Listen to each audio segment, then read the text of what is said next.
आज की वीडियो में मैं आपको बताने वाला हूँ कि ट्रेडिंग क्या है और एक सक्सेसफुल ट्रेडर बनने के लिए आपको किन कंपोनेंट्स की ज़रूरत पड़ने वाली है। और वीडियो के आखिर में मैं आपको बताऊंगा अपना एक पर्सनल सेटअप जिसको मैं फॉलो करता हूँ। ठीक है, तो अगर आप ट्रेडिंग शुरू कर रहे हैं तो वीडियो आपके लिए बहुत ज़्यादा ज़रूरी है, और इवन शुरू कर चुके हैं ट्रेडिंग करना तब भी आपके लिए बहुत ज़्यादा ज़रूरी है, क्योंकि ये जो वीडियो आपको एक सही पाथ में लेके जाएगी, सही दिशा में आपको लेके चलेगी।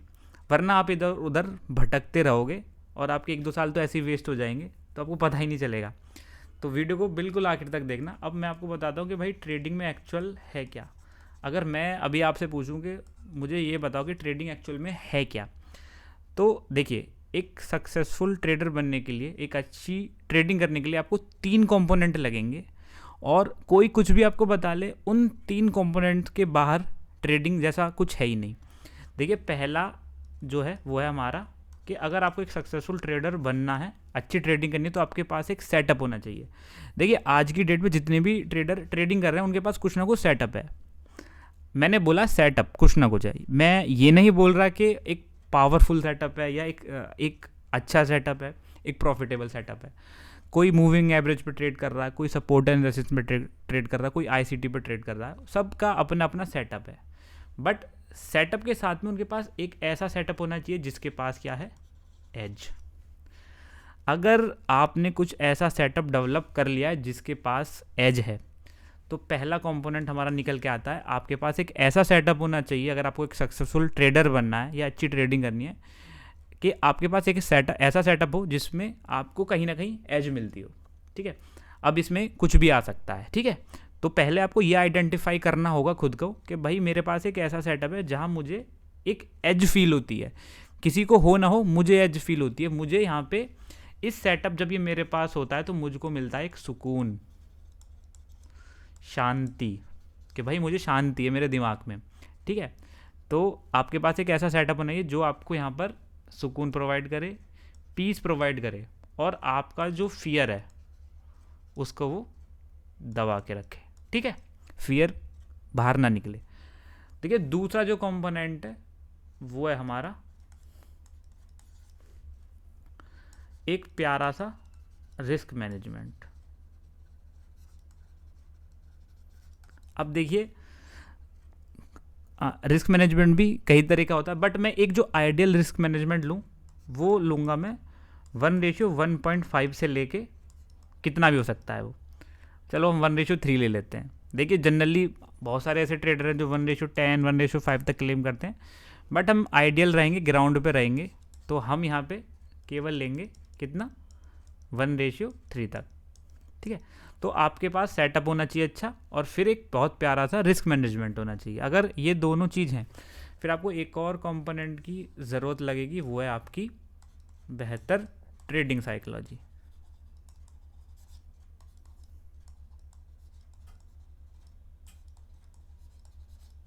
ठीक है, अब मैंने आपको ये 3 कंपोनेंट बताए हैं। एक ऐसा सेटअप जिसके पास एज हो, एक ऐसा रिस्क मैनेजमेंट जो कि आपको एक 1:1.5 से ज़्यादा हो, मतलब इन दोनों के बीच में हो, और एक बेहतर आपकी साइकोलॉजी होनी चाहिए। ठीक है, ट्रेडिंग। अब यहाँ पे मुद्दे की बात ये है, जब ये तीनों आपस में मिलेंगे, मतलब सेटअप होगा आपके पास में, एक बेहतर रिस्क मैनेजमेंट होगा, और बहुत बुलेट प्रूफ एक क्या होगी, आपकी ट्रेडिंग साइकोलॉजी होगी। जब ये तीनों कंपोनेंट मिलेंगे तब यहाँ पे निकल के आएगा एक सक्सेसफुल ट्रेडर। ठीक है, तो जो पावर पफ वाला गर्ल्स वाला जो सीरियल आता था बचपन में, हम देखते थे, उसमें दूध दही चीनी मिला के उनको बनाया जाता था। तो सिंपल है, एक सक्सेसफुल ट्रेडर बनने के लिए ये 3 कंपोनेंट लगेंगे। अब देखिए यहाँ पे क्या सिनारियो है, अगर हम ऐसा करें कि इन तीनों में से अगर हम एक भी कंपोनेंट हटा दें, मान के चलिए कि आपके पास क्या है, पावरफुल सेटअप भी है, ठीक है, और आपके पास पावरफुल रिस्क मैनेजमेंट भी है, बट आपके पास क्या है, ट्रेडिंग साइकोलॉजी की कमी है, तो भी आप बेहतर ट्रेडर नहीं बन पाएंगे। कैसे?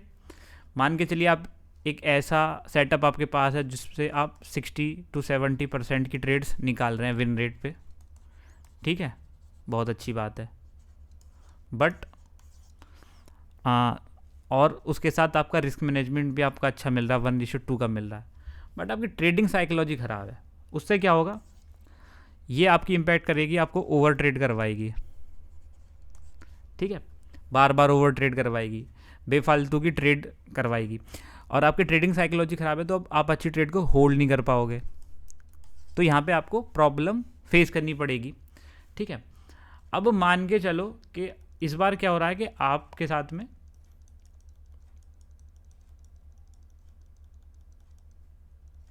ठीक है, अब मान के चलो कि अभी इस बार क्या है, आपका रिस्क मैनेजमेंट अच्छा है और आपकी ट्रेडिंग साइकोलॉजी भी अच्छी है, बट आपका रिस्क जो आपका सेटअप है वो अच्छा नहीं है, तब भी आप अच्छे ट्रेडर नहीं बन पाओगे। हाँ, मान लेता हूँ आपका जो सेटअप है वो बिल्कुल ख़राब है और आप 10% या 20% तक का ही विन रेट लेके चल रहे हो, और आप रिस्क मैनेजमेंट ले रहे हो 1:2 का, और ऊपर से आपकी साइकोलॉजी भी बहुत ज़्यादा वीक है, तब भी आप कामयाब नहीं हो पाओगे। मान के चलो आपका सेटअप भी अच्छा है और आपकी ट्रेडिंग साइकोलॉजी भी अच्छी है, बट आपका रिस्क मैनेजमेंट पूरा है, आप 1:1 से नीचे की ट्रेड्स ले रहे हो, तब भी आप फ्यूचर में कामयाब नहीं हो पाओगे, ठीक है। तो ये मैंने आपको एक सक्सेसफुल ट्रेडिंग के बहुत सिंपल से कंपोनेंट बताए हैं। इसके अलावा आप इससे अगर बाहर जाओगे तो आप जाने के लिए कहीं भी चले जाओ, बट ये जो 3 कंपोनेंट हैं, आप अपने ग्रे1 में झांको एक बार, और पिछले आप 1 साल से 2 साल से ट्रेड कर रहे हो और को भी आपने देखा होगा, तो आप ये एक बार सोचने पर आप मजबूर हो कि क्या सच में इससे बाहर भी कुछ है ट्रेडिंग के अलावा। ट्रेडिंग में सेटअप से, रिस्क मैनेजमेंट से, ट्रेडिंग साइकोलॉजी से, मतलब ये तीनों चीज़ें मिल गई आपको एक अच्छा ट्रेडर बनाती हैं। और ऐसा नहीं है, इन तीनों का आपस में एक बहुत अच्छा तालमेल होना चाहिए। आपका सेटअप भी वर्क करना चाहिए, जब आपका सेटअप वर्क कर रहा है तो आप उसके साथ रिस्क मैनेजमेंट भी फॉलो करना चाहिए, और आपने ये दोनों फॉलो कर लिए तो फिर आपको ट्रेडिंग साइकोलॉजी भी अच्छी होनी चाहिए। मान के चलो आपने अच्छा सेटअप मिला, अच्छी रिस्क रिवार्ड के साथ में ट्रेड डाली 1:3 के साथ में, प्रॉफिट हो गया, तो शायद आपको और कोई ट्रेड लेने की ज़रूरत ही ना पड़े, तो आपकी साइकोलॉजी भी अच्छी हो गई। तो कहने का मतलब ये एक दूसरे से क्या है, रिलेट करती हैं चीज़ें आपस में। ये तीनों, ये जो साइकिल है ना, ये हमेशा ऐसे ही चलती रहेगी, ठीक है। सेटअप, उसके बाद रिस्क मैनेजमेंट और ट्रेडिंग साइकोलॉजी, ठीक है। जिस बंदे ने इन तीनों कंपोनेंट को अपना लिया उसके पास धन की वर्षा होती रहेगी, पैसे की बारिश होती रहेगी, ठीक है। सेटअप, रिस्क मैनेजमेंट और ट्रेडिंग साइकोलॉजी, ठीक है। तो अब आप अपना क्या सेटअप डेवलप कर रहे हैं वो आपके ऊपर है, बट सेटअप होना चाहिए एज वाला। अब देखिए मैं आपको बताऊं मेरा क्या सेटअप है। सेटअप आपसे मैं शेयर करने वाला हूं। मैं चीज़ों को लिखता हूं बिल्कुल सिंपल, सब जितनी ज़्यादा सिंपल होंगी चीज़ें उतना मेरे लिए बेहतर है। अभी मैं करता क्या हूँ, मैं आपको क्लियर कट खोल के बताता हूँ, दिल खोल के। मैं फॉलो करता हूँ आईसीटी को। आईसीटी मेरा मेन कंपोनेंट है मेरे सेटअप का, ठीक है। मेरे सेटअप का जो मेन कंपोनेंट है वो है आईसीटी, जो कि मैं फोकस करता हूँ 70 to 80% इस पे। उसके बाद मैं देखता हूँ लिक्विडिटी। हालांकि जो लिक्विडिटी है वो भी आईसीटी का ही पार्ट है, बट इसमें मैं थोड़ा सा एडवांस जाता हूँ। कहने का मतलब मैं करता हूँ अपोजिट बिल्कुल, जो हमारे रिटेल ट्रेडर करते हैं, जो मैंने सीखा था अब तक कि सपोर्ट पे बाई करना है, सपोर्ट के ट्रेंड लाइन के ब्रेक डाउन पे सेल करना है, उनका मैं अपोजिट करता हूँ। अगर ट्रेंड लाइन का ब्रेक डाउन हो रहा है तो मैं यहाँ पे सेल करने की बजाय बाई करना पसंद करूँगा, ठीक है। तो ये मेरा कुछ इस तरीके का सेटअप है। तो मेरे हो गए 2 कंपोनेंट, कौन कौन से, आईसीटी, लिक्विडिटी, ठीक है। उसके बाद जब ये दोनों हो गए, आईसीटी हो गया, लिक्विडिटी हो गया, 20% मान लेते हैं, चलो इसको हम 70% मान लेते हैं, इसको हम 20% मान लेते हैं। इन दोनों पे हमारा पूरा जो सेटअप है डिपेंड करता है, बट थोड़ी सी एक्स्ट्रा कन्फर्मेशन के लिए मैं लेता हूँ आरएसआई डाइवर्जेंस। देखिए ये सारी चीज़ें एक दूसरे से कोरिलेट करती हैं। 7 और 20 हो गए 90 और हम 7% ले लेते हैं इसको। और बाकी का आप बोलोगे भाई 3% किसके लिए छोड़ दिया, 3% है हमारा वी वेब। अगर मेरी ट्रेड इंट्राडे है तो मैं इसका हल्का फुल्का यूज़ कर लेता हूँ, बट जो मेन हमारा जो सेटअप है वो आईसीटी, लिक्विडिटी और आरएसआई डाइवर्जेंस पे है। ये दोनों इंपॉर्टेंट है, इसको भी मैं इग्नोर कर सकता हूँ, इसको भी मैं इग्नोर कर सकता हूँ इनके लिए। अगर मेरा आईसीटी मुझे सेटअप दे रहा है और आईसीटी और लिक्विडिटी मुझे सेटअप दे रहा है तो मुझे आरएसआई डाइवर्जेंस की ज़रूरत नहीं है। मान के चलो आईसीटी मुझे सेटअप दे रहा है, मुझे ट्रेड दे रहा है, ठीक है, बट मुझे कन्फर्मेशन नहीं दे रहा। फिर मैं देखूंगा लिक्विडिटी पे, अगर वो भी मुझे कन्फर्मेशन नहीं दे रहा, फिर मैं देखूंगा आरएसआई डाइवर्जेंस पे, अगर वो मुझे कन्फर्मेशन दे रहा है तो मैं थोड़ा सा और वेट करूंगा, ट्रेड में बिल्कुल एंटर करूंगा बट लेसर क्वांटिटी से, ठीक है। और जैसे ही मेरा आईसीटी किसी पॉइंट पे आके मुझे कन्फर्मेशन देता है, ठीक है, किसी ना किसी पॉइंट पे तो देगा, ये कन्फर्मेशन दे रहा है, भले ही लिक्विडिटी वाला कॉन्सेप्ट फॉलो ना हो और आरएसआई ने तो मुझे दिया ही था, तो मैं अपनी फुल क्वांटिटी से ट्रेड करूंगा, ठीक है।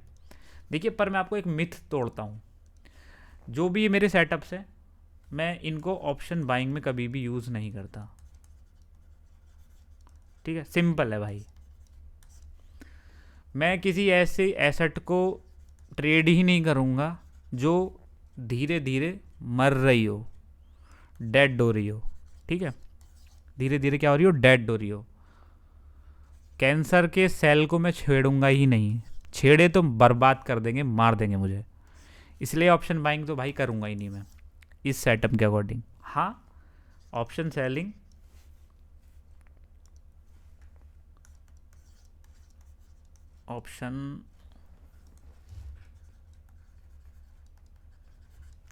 ऑप्शन सेलिंग कर लूंगा, फॉरेक्स कर लूंगा, कॉमोडिटी कर लूंगा और अपना फ्यूचर ट्रेडिंग भी कर लूंगा, क्योंकि मुझे पता है ये मेरे डाइंग एसेट नहीं है, डाइंग एसेट नहीं है। अगर आज मैं इसको 30 रुपये पे बाई किया तो भाई 15 दिन बाद भी वो 30 रुपये पे ही रहेगी, टाइम के साथ उसकी वैल्यू घट के 15-20 नहीं हो जाएगी।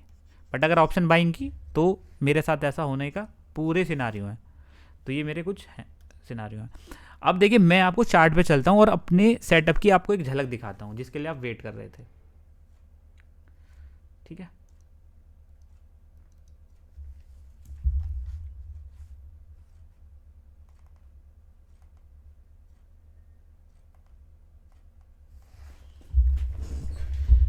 देखिए, ये हमारा गोल्ड का चार्ट है, थोड़ा सा लाइन वाइन ड्रॉ हो रखी होंगी, बट मैं आपको एक एग्जांपल दे देता हूँ।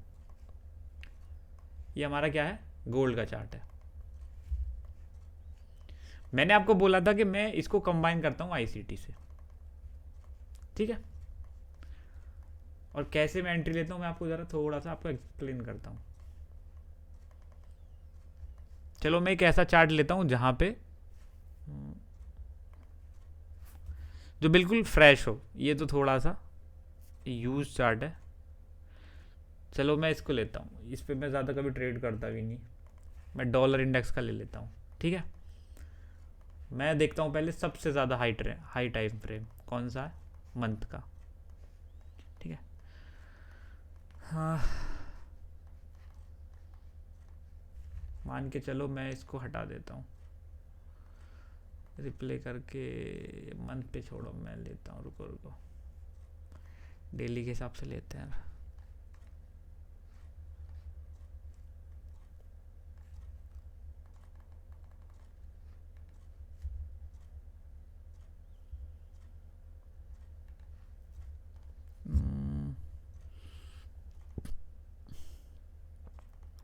कोई ऐसा चार्ट जो मैंने जिसपे मैंने कभी ट्रेड ना किया हो, वो मैं लेना चाह रहा हूँ।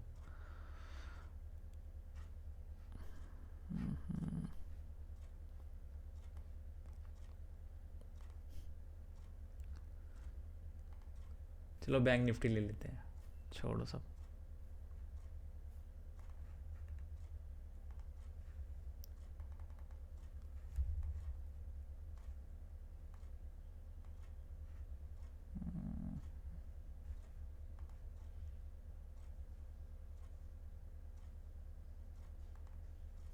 ठीक है, ये हमने थोड़ा सा इसको कर लिया। देखिए हमारे पास एक फ्रेश चार्ट है। अभी मुझे यहाँ पे आईसीटी के हिसाब से ट्रेड करना है, तो सबसे पहले मैं क्या करूँगा, अपना पहले मैं बाइस फाइंड आउट करने की कोशिश करूँगा कि प्राइस अभी यहाँ चल रहा है। ठीक है, तो मैं यहाँ पे इस चार्ट को इस तरीके से एनालिसिस करने की कोशिश करूँगा। मैं ये जानना चाहूँगा कि प्राइस आगे जाना क्या चाहता है। ठीक है, तो पहले मैं मार्क करूँगा कि लिक्विडिटीज़ कहाँ कहाँ अवेलेबल है। ठीक है, तो अगर मैं देखूँ तो एक मेरा स्विंग ये है। ठीक है, एक स्विंग मेरा ये है एंड एक मेरा स्विंग ये है। ठीक है, 3 मेरे स्विंग है डेली पे। उसके बाद एक स्विंग मेरा ये था जिसको यहाँ पे स्वीप किया गया। ठीक है, उसके बाद प्राइस ने इस स्वीप को कभी भी टैप नहीं किया। उसके बाद एक मेरा वॉल्यूम इम्बैलेंस यहाँ पे था। जब मेरा यहाँ पे ये वाला पोर्शन स्वीप हुआ तो मुझे नई लिक्विडिटी फाइंड आउट करनी थी कि ये वाली लिक्विडिटी यहाँ पे प्राइस ने टैप की है, तो यहाँ से प्राइस कहीं कहाँ जाना चाहेगा। तो मेरे पास 2 ऑप्शन, 2 टेम्पलेट थे। पहला कि प्राइस इसको इस लिक्विडिटी को हंट करने के बाद में ये जो हमारा लिक्विडिटी यहाँ तक जा सकता है। दूसरा, ये जो हमारा वॉल्यूम इम्बैलेंस है यहाँ तक जा सकता है। बट प्राइस ने क्या किया, यहाँ से रिवर्स किया और ये वाला वॉल्यूम इम्बैलेंस टैप कर दिया। ठीक है, तो जो मुझे यहाँ से लेके यहाँ तक का एक क्या मिल गया, 22 मिल गया कि भाई प्राइस यहाँ से यहाँ जाना चाहता है। सिंपल।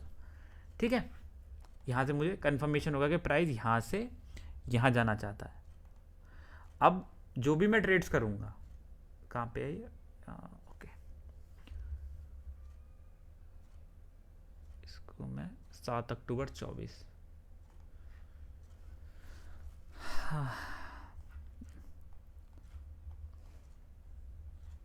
मैं अभी लेता हूँ छोटे 1 आवर पर टाइम फ्रेम पे। मैं आपको दिखाता हूँ कि कैसे चीज़ें वर्क करती हैं। ठीक है, देखिए यहाँ पे मेरा कंफर्मेशन हुआ कि प्राइस इसने टैप किया और प्राइस शायद या तो यहाँ जाएगा या प्राइस यहाँ जाएगा। ठीक है, कुछ ऐसे पॉइंट्स हैं। अब मुझे यहाँ पे जहाँ जहाँ मेरी लिक्विडिटी हंट होगी, जहाँ जहाँ सेलर इन्वाइटेड होंगे, वहाँ वहाँ मैं एंट्री लूँगा। सिंपल। अब देखिए यहाँ पे प्राइस जाना स्टार्ट हुआ है।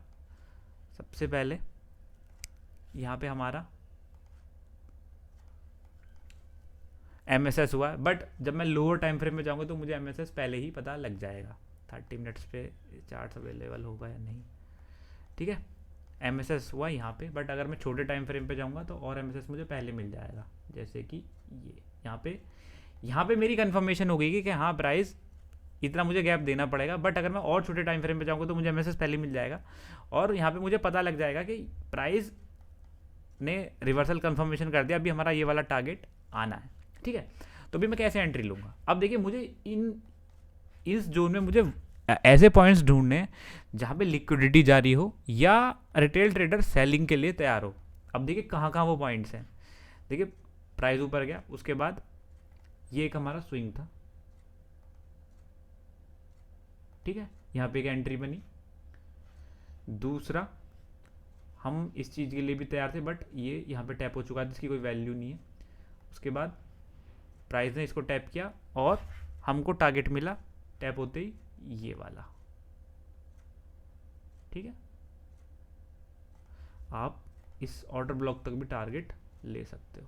ठीक है, तो पहला टारगेट हमको यहाँ तक का मिला। उसके बाद देखिए जैसे ये लिक्विडिटी स्वीप हुई तो हम, ऐसा नहीं है कि हम यहाँ पे क्या करेंगे, ऐसा बिल्कुल नहीं होगा कि ये वाला प्राइस इसके ऊपर गया और हम यहाँ पे बाइंग करेंगे। ऐसा कभी नहीं होगा। हम क्या करेंगे, हम वेट करेंगे। ठीक है, हमको 22 पता है ऊपर का, तो हम यहाँ पे ऐसा नहीं है कि भाई कि चलो यहाँ पे हमारी लिक्विडिटी ऊपर की गई है तो हम सेल की पोजीशन ले लेंगे। नहीं, हम अगेन वेट करेंगे और हम यहाँ पे देखेंगे पूरा यहाँ पे क्या हुआ, एक चैनल बनाया है। तो हम यहाँ पे बिल्कुल भी हम दुनिया के अगेंस्ट ट्रेड कर रहे हैं। तो इसका मतलब ये नहीं है कि जैसे चैनल का ब्रेकडाउन होगा तो यहाँ पे हम बाई कर लेंगे। नहीं, हम सेल कर देंगे। हमें पता है कि प्राइस ऊपर जाना चाहता है बट हर एक टाइम की लिक्विडिटी लेगा वो। तो एक हमारा जो है, देखिए इक्वल लो यहाँ पे भी है, प्राइस आया नीचे, आया, लिक्विडिटी ली और प्राइस ऊपर। टारगेट हमारा ये स्विंग हाई होगा, स्विंग के बाद ये वाला टारगेट हमारा इजीली डन, सिंपल। ठीक है, तो अगर मैं इस पॉइंट पे देखूँ कहाँ कहाँ लोग ट्रैप हो रहे हैं, देखिए इसके ऊपर गया, लोग बायर्स बन के आए, ट्रैप। इसके नीचे स्वीप किया, जो एसएल थे, ट्रैप। ठीक है, इसके ऊपर गया, बायर बने, ट्रैप। ठीक है, तो ये मेरा कुछ छोटा सा मैंने आपको वर्जन दिखाया मेरे सेटअप का। मतलब मैं दिखाना ये चाहता हूँ कि मैं ऐसे ट्रेड नहीं करता कि बिल्कुल कि जैसे कि सपोर्ट पे आया तो मैं बाई कर लूँगा।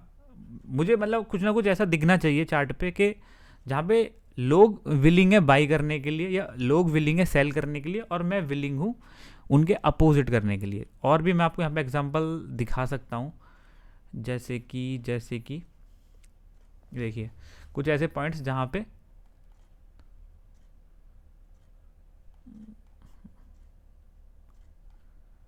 यहीं पे मैं दिखा देता हूँ आपको।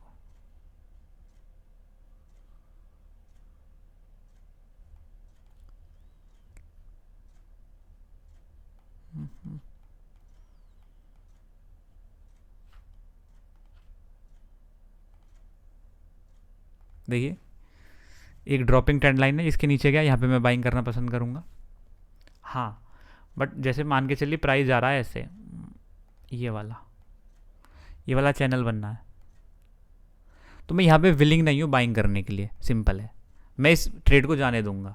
ठीक है, हाँ, अगर मुझे ऊपर की तरफ ट्रेड लेना है तो मैं यहाँ पे बाइंग करना पसंद करूँगा। और मैं आपको एक चीज़ और बताने वाला था, ये तो मेरा एक सेटअप हो गया।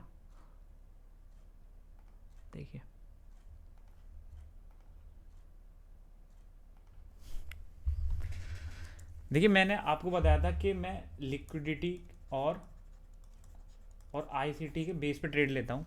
तो मैं आपको एक चीज़ बताता हूँ, देखिए मुझे पहले चार्ट का बाइस पता करना है कि प्राइस जाना कहाँ चाहता है। प्राइस अप ट्रेंड में है,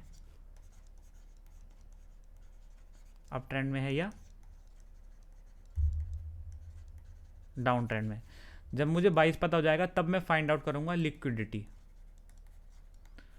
और वो किसके बेस में होगी, वो पैटर्न्स के बेस में होगी। पैटर्न्स होंगे और इक्वल हाइज होंगे, इक्वल लोज होंगे, ऑर्डर ब्लॉक्स होंगे, बहुत सारी चीज़ें जहाँ पे नॉर्मल ट्रेडर ट्रेड करते हैं। ठीक है, लिक्विडिटी होगी, और जहाँ पे जिस एरिया पे जिस पॉइंट पे जो नॉर्मल ऑर्डिनरी ट्रेडर हैं वो यहाँ पर थोड़े से फियर के मारे होंगे, डर रहे होंगे, उनको लग रहा होगा नहीं ऐसा नहीं होना चाहिए, वहाँ पे हम विलिंग होंगे अपनी ट्रेड को एग्जीक्यूट करने के लिए। अब एग्जांपल देता हूँ, मान के चलिए प्राइस हमारा ऐसे ऊपर जा रहा है, हमको पता है कि भाई हमारा जो बाइज है वो अप ट्रेंड का है और हमें हमेशा ऊपर की तरफ ही ट्रेड लेनी है। तो जो इम्पल्स मूव है वो ये हैं, ये हमको पकड़ने हैं। ठीक है, बट जो खेला होगा, जो खेल खेला जाएगा हमारे साथ में, वो इन मूव्स के थ्रू होगा, जिसको हम पुल बैक भी बोलते हैं।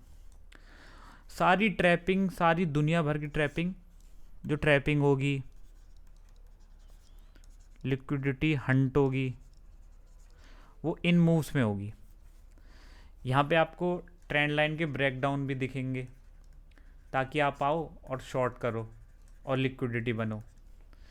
यहाँ पे हेड एंड शोल्डर के ब्रेकडाउन होंगे, सेम सपोर्ट का ब्रेकडाउन होगा। कहने का मतलब आपके साथ सारी कहानी खेली जाएंगी जिससे आपको लगे कि यहाँ पे तो डर का माहौल है, सेलिंग का माहौल है, आपको सेल करना है, बट आपको ट्रैप किया जाएगा। और जब उन्हें सफिशिएंट ऑर्डर्स मिल जाएंगे आपके सेलिंग के, तब वो प्राइस को जहाँ वो जाना चाहते हैं वहाँ पे लेके जाएंगे। और जिस पॉइंट पे आपको लगेगा कि यहाँ पे रेसिस्टेंट आ चुका है या कुछ ऐसा आ चुका है और रेसिस्टेंस का ब्रेकआउट हो रहा है, तो आप यहाँ पे आप बाइंग करोगे और वो अपना धीरे धीरे वही पोजीशन अपनी ऑफलोड करना स्टार्ट कर देंगे और फिर वही कहानी होगी, फिर वही कहानी होगी, फिर वही कहानी होगी।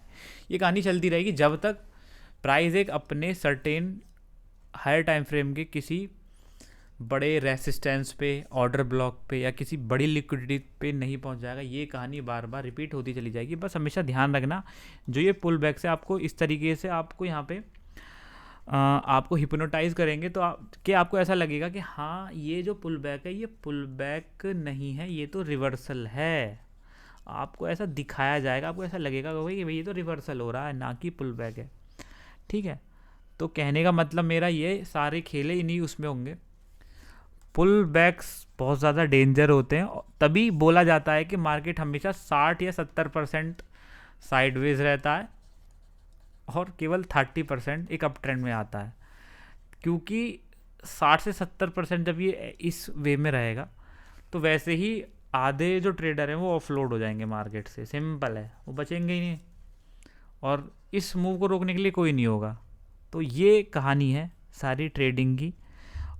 और कुछ मैंने आपको पोर्शन बताया अपने सेटअप, ऐसे ही मैं काम करता हूँ और चीज़ों को जितना सिंपल रखने की, जितना मुझसे हो सकता है उतना मैं चीज़ों को सिंपल रखने की कोशिश करता हूँ। तो गाइस मुझे ये बताना कि ये वीडियो आपको कैसा लगा। अगर वीडियो अच्छा लगा हो तो बहुत अच्छा है, मुझे भी खुशी होगी। चलो मिलते हैं नेक्स्ट वीडियो में।